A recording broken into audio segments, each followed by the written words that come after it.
I recently started exploring Reddit and found a subreddit that seemed like the perfect place to share a true story of mine. I occasionally dog sit for a family friend who prefers having someone stay at their house with the dogs. Growing up in a rural town, I've always loved the tranquility of the countryside, a welcome retreat from city life, where moments of solitude are rare. However, one experience during my stay at their home stands out as truly unsettling. Their house is exceptionally secluded, so remote that commuting to and from work takes 2 hours, and the nearest town or highway is a 45-minute drive away. The nearest neighbour lives across the street, about 500 metres from the house. That little bit of proximity gave me some comfort, knowing at least one person was nearby. But as I learned, this neighbour, Steve, would only add to my unease. When I arrived, Terry and Johnny, the homeowners, briefed me on the usual responsibilities: feeding the dogs, watering the plants and keeping the house in order. As they were preparing to leave, Terry mentioned that I should be aware of Steve, the neighbour across the street. Johnny chimed in, describing Steve as harmless despite his eccentric behaviour and frequent drinking, which had led to multiple licence suspensions. He now only had a moped for transportation. The conversation was light-hearted, but then Johnny showed me where they kept a loaded gun, just in case. They assured me it was unlikely I'd need it, but something about the remote location combined with the need for a gun left me feeling uneasy. Despite this, I didn't feel too worried at first. After all, I grew up in a town full of eccentric people, and I had 2 protective dogs with me. Terry and Johnny left around 3 p.m, and I spent the next few hours walking and playing frisbee with the dogs before I started unpacking. As I went outside to retrieve more of my things, I heard Steve exit his house abruptly, engaged in a phone conversation. Though his voice was faint, I caught him shouting, "Where'd you go?" The dogs, alerted by the commotion, began growling softly. "Calm down, boys, it's okay, it's just Steve," I reassured them, though I felt a little uneasy myself. I tried to brush it off. Maybe he was just upset and wanted some privacy. But as I gathered my belongings, I heard him again, this time yelling, "I do care about my kids." His voice was followed by the sound of something hitting the unpaved road behind me. I glanced back to see his phone lying on the ground. The dogs grew more agitated, barking and growling at Steve, who was now standing at the end of the driveway about 50 to 75 feet away. He just stood there, staring. I managed to calm the dogs and gave Steve a quick wave, trying to be friendly despite the strange situation. He didn't wave back. Steve was dressed in dirty jeans, work boots, a grimy red hoodie, and a red hat emblazoned with a Confederate flag. His hair was shoulder-length and greasy, and he had a long, unkempt beard. He took a step forward and asked, "You all right?" I introduced myself as the dog-sitter and told him I was fine, but the dogs didn't relax, and neither did I. Steve kept repeating his question, "You sure you're all right?" The longer he stood there, the more uncomfortable I became. It was clear something wasn't right. After a minute of tense silence, I decided Steve must be drunk. I turned to finish unpacking, hoping he would take the hint and leave. Instead, I heard the crunch of gravel as he stepped closer. Trying to maintain my composure, I told him I was going inside. He responded with a loud, aggressive, "Yeah?" I quickly thanked him for checking on me and hurried back into the house, locking the door behind me. Steve stayed outside, staring at the house for what felt like an eternity before finally retreating. Around 6 p.m, as dusk was settling in, I was inside playing Red Dead Redemption 2, headphones on, trying to relax. Suddenly, the dogs erupted into a frenzy, charging toward the back door. Their barks were loud and aggressive, something they only did when a stranger was nearby. I grabbed a knife I kept nearby and cautiously approached the door. At first I didn't see anything, but then, through the dim light, I noticed the faint glow of tail lights. Steve's moped was parked behind my car, half hidden. He was back. I hushed the dogs, trying to remain unseen as I watched Steve from a hidden vantage point. He stood there, motionless, staring toward the house, though I wasn't sure if he could see me. After several minutes, he began walking around my car, peering into the windows as though inspecting it. The deliberate, slow way he moved sent chills down my spine. Feeling increasingly uneasy, I texted Terry about Steve's odd behaviour. Her response was immediate and chilling. "Call the police if you feel unsafe. Steve's had issues before."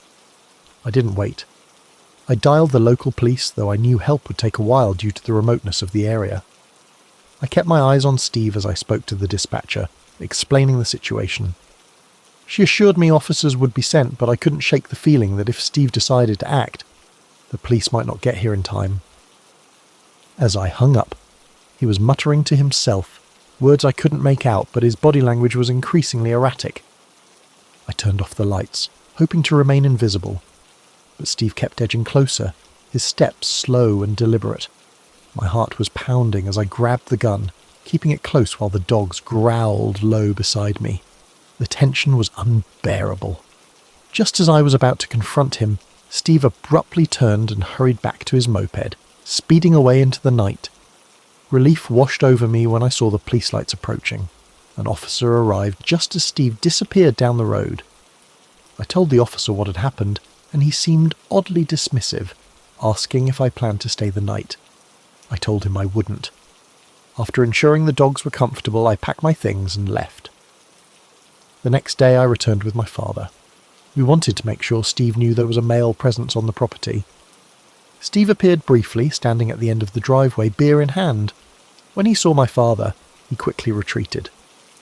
His presence may have seemed harmless at first, but I've never felt the same about that place since.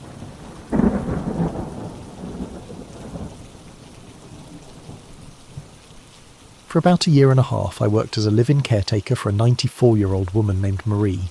She suffered from Alzheimer's, and I stayed with her in her daughter's remote house, surrounded by the dense woods of Washington.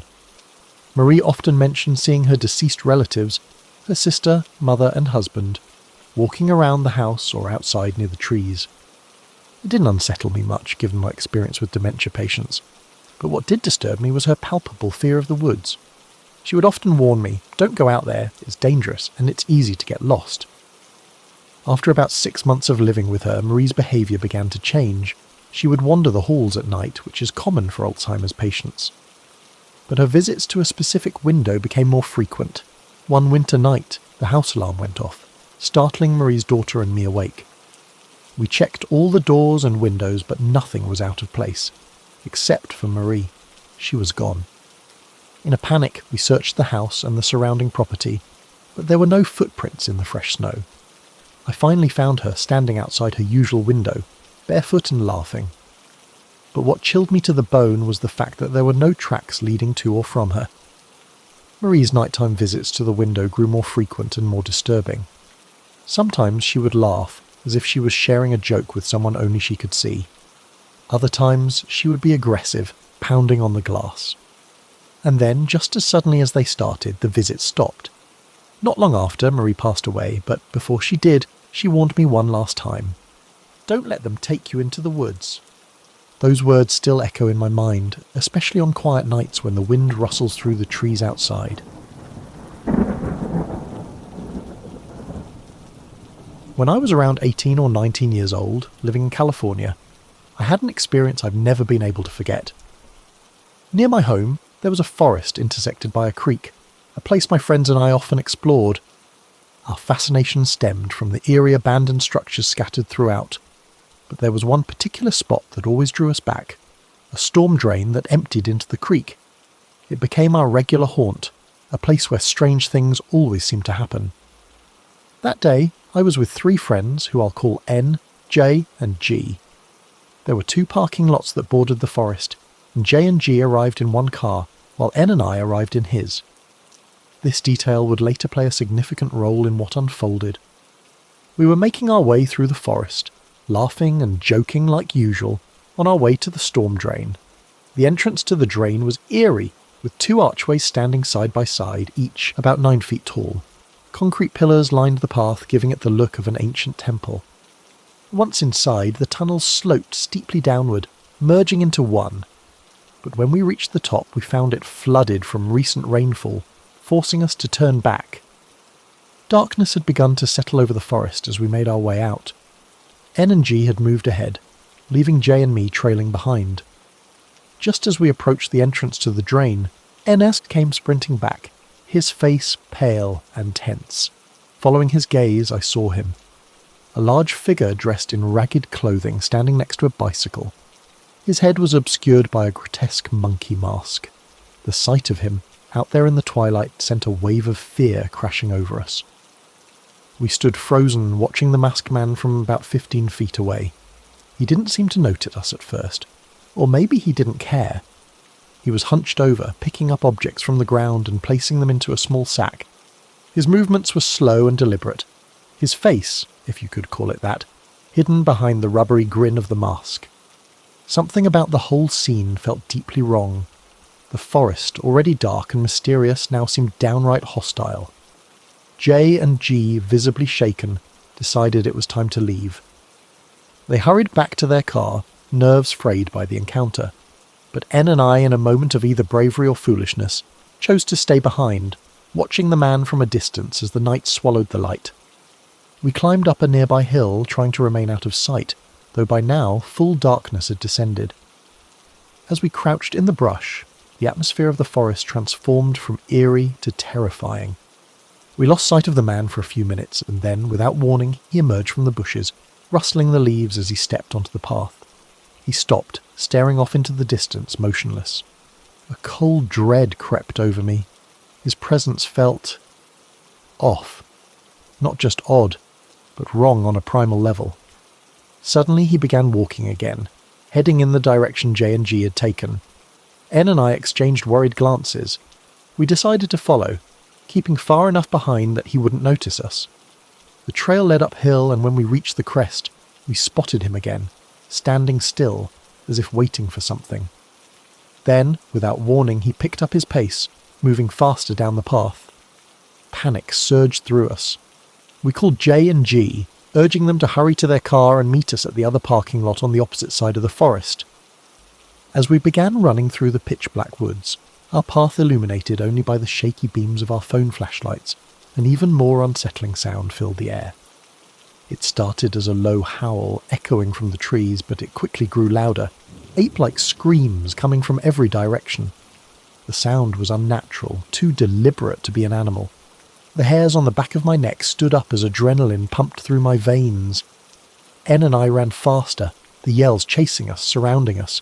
Finally, we burst out of the trees and into the parking lot. The screeches and howls ceased as suddenly as they had begun. J and G were already there, waiting for us, their faces pale and anxious. We left the forest together, all of us trying to make sense of what had just happened. The encounter was bizarre, terrifying, and difficult to explain. I'd heard rumours before about a secretive Buddhist temple hidden deep in the forest, and I wondered if there was some connection between the strange noises and the man in the mask. I later learned that a police officer had once warned a group of kids in the forest that the monks weren't fond of trespassers, especially at night. He even shared his own story of being asked to leave by a monk who spoke to him from the trees. Over the years I've returned to that forest, though never alone. Each time the memory of the monkey man lingers in my mind, and though I haven't encountered him again, the forest still feels like a place filled with secrets. Secrets I may never fully understand. The eerie howls, the masked figure, and the unsettling presence of something unknown make me wonder what really hides in those woods.